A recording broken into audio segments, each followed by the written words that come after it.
नमस्कार, आप देख रहे हैं एफएम न्यूज और मैं हूं आपके साथ में शोभित पाठक। बुलेटिन की शुरुआत करेंगे इस वक्त की अहम खबर के साथ। प्रधानमंत्री नरेंद्र मोदी और राष्ट्रपति द्रौपदी मुर्मू दिल्ली के विजय चौक पर बीटिंग द रिट्रीट समारोह में शामिल हुए। आपको बता दें कि रक्षा मंत्री राजनाथ सिंह भी इस दौरान मौजूद रहे। रक्षा मंत्रालय के अनुसार सेना के तीनों अंग और राज्य पुलिस व केंद्रीय सशस्त्र पुलिस बल के संगीत बैंड द्वारा बीटिंग द रिट्रीट सेरेमनी पर 29 धुनों को बजाया गया। गणतंत्र दिवस समारोह के अंतर्गत बीटिंग द रिट्रीट सेरेमनी एक अहम हिस्सा है। 29 जनवरी की शाम को हर साल होने वाली यह बीटिंग रिट्रीट गणतंत्र दिवस समारोह के समापन का प्रतीक है। तीनों सेनाएं इस खास मौके पर विशेष धुनें बजाकर राष्ट्रपति से अपनी बैरकों में वापस जाने के लिए आधिकारिक अनुमति मांगती हैं।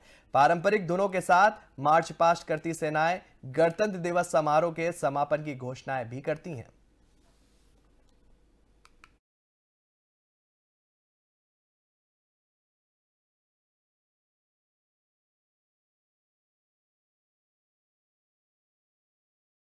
भारत ने under 19 women's T20 world cup 2023 के खिताब पर कब्जा कर लिया है। भारतीय टीम ने फाइनल में इंग्लैंड को 7 विकेट से हरा दिया। टीम इंडिया के फाइनल मैच में सौम्या तिवारी, त्रिशा और अर्चना देवी ने शानदार प्रदर्शन किया। अर्चना, पार्श्वी चोपड़ा और तित्सम साधु ने 2-2 विकेट अपने नाम किए। भारत ने शेफाली वर्मा की कप्तानी में खिताब जीता है। आपको बता दें कि इस टूर्नामेंट में भारतीय खिलाड़ी श्वेता सहरावत सबसे ज्यादा रन बनाने के मामले में टॉप पर रही। इंग्लैंड की अंडर 19 वीमेंस टीम पहले बैटिंग करते हुए महज 68 रनों के स्कोर पर ढेर हो गई। इस दौरान रेयाना ने 24 गेंदों का सामना करते हुए 29 रन बनाए और उनकी इस पारी में 3 चौके शामिल रहे। कप्तान ग्रेसी महज 4 रन बनाकर आउट हो गई। इंग्लैंड की पारी के दौरान पार्श्वी चोपड़ा ने शानदार गेंदबाजी की। उन्होंने 4 ओवर में 13 रन देकर 2 विकेट झटके। आपको बता दें कि अर्चना देवी ने 3 ओवरों में 17 रन देकर 2 विकेट लिए।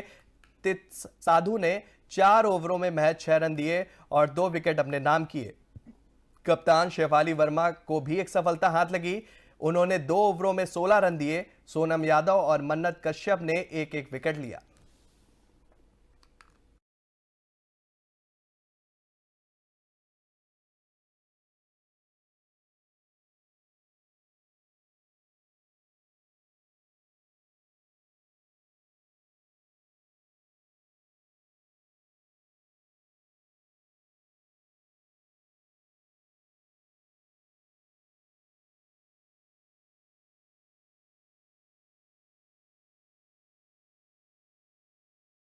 साल 2024 में लोकसभा चुनाव है, लेकिन चर्चा शुरू हो गई है कि विपक्ष की ओर से पीएम पद का चेहरा कौन होगा। क्या राहुल गांधी को भारत जोड़ो यात्रा का चुनावी फायदा होगा? क्या वो 2024 में प्रधानमंत्री पद के चेहरे होंगे? और इस पर कांग्रेस नेता जयराम रमेश ने बयान दिया है। उन्होंने इस दौरान क्या कुछ कहा अपने बयान में, आइए आपको सुनाते हैं।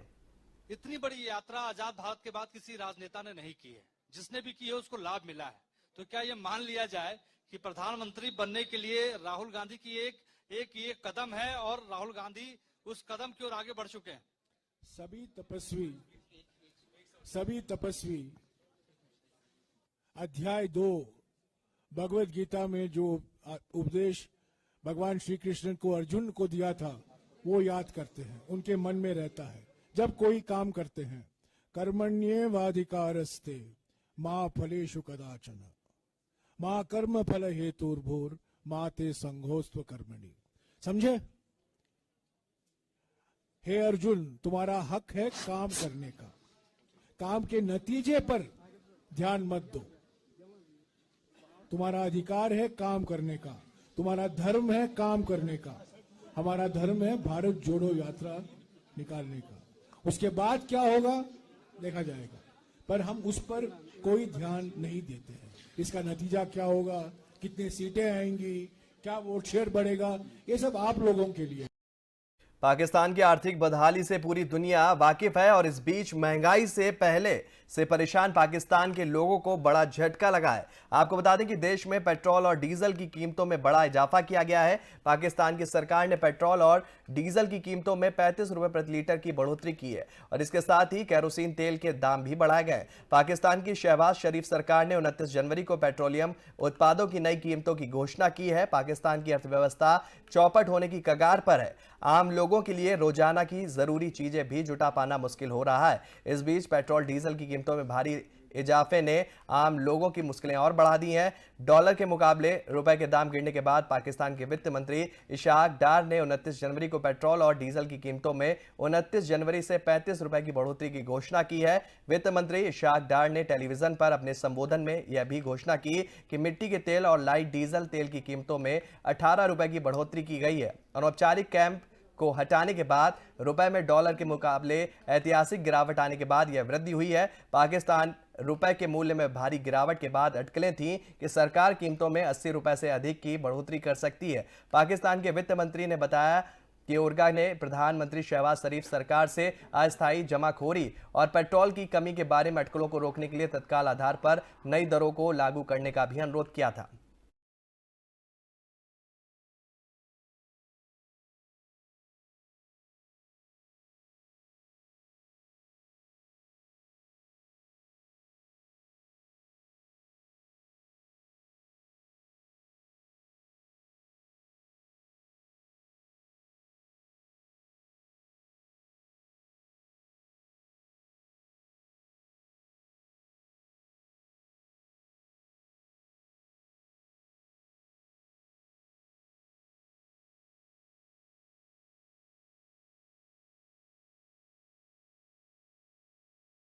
श्रीनगर के लाल चौक में आज राहुल गांधी ने तिरंगा फहराया। राहुल सुरक्षा कर्मियों की गाड़ी में वहां पहुंचे और उनके साथ बहन प्रियंका गांधी भी मौजूद थी।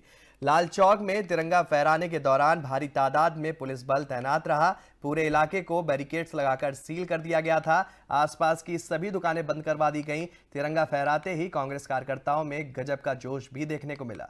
राहुल गांधी के साथ उनकी बहन एवं कांग्रेस महासचिव प्रियंका गांधी भी मौजूद रही। सुरक्षा के भी पुख्ता इंतजाम किए गए। लाल चौक के आसपास के पूरे इलाके को सील कर दिया गया और सिटी सेंटर के चारों तरफ बहुस्तरीय सुरक्षा घेरा बनाया गया।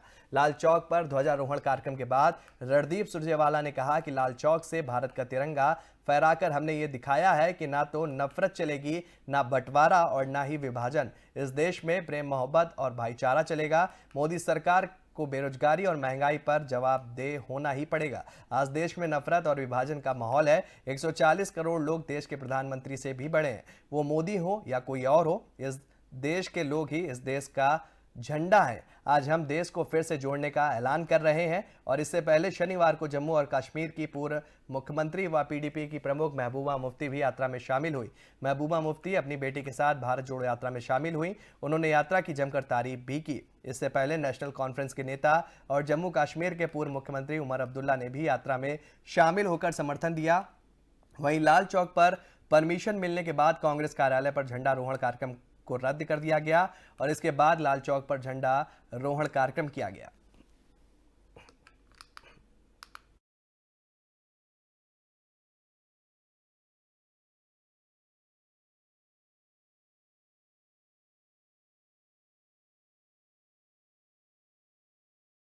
प्रधानमंत्री नरेंद्र मोदी ने आज मन की बात प्रोग्राम में देशवासियों को संबोधित किया। उन्होंने पद्म पुरस्कार पाने वाले लोगों के जीवन की कहानियां बताई और लोगों से भी उनके जीवन की प्रेरक कहानियां पढ़ने की अपील भी की। इसके साथ ही उन्होंने कहा कि लोकतंत्र हमारी रगों में है और हमारी संस्कृति में है। सदियों से यह हमारे कामकाज का भी एक अभिन्न हिस्सा रहा है। स्वभाव से हम एक डेमोक्रेसी सोसाइटी हैं। पीएम मोदी ने कहा कि पद्म पुरस्कार विजेताओं की एक बड़ी संख्या आदिवासी समुदाय और आदिवासी समाज से जुड़े लोगों से आती है।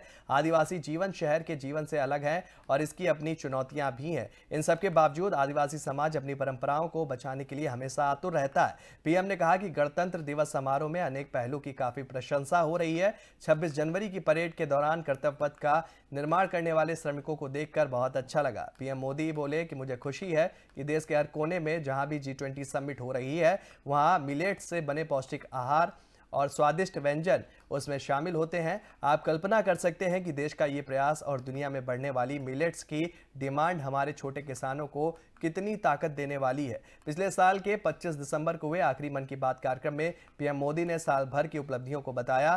पूर्व प्रधानमंत्री अटल बिहारी वाजपेयी की जयंती पर उन्होंने श्रद्धांजलि भी दी थी।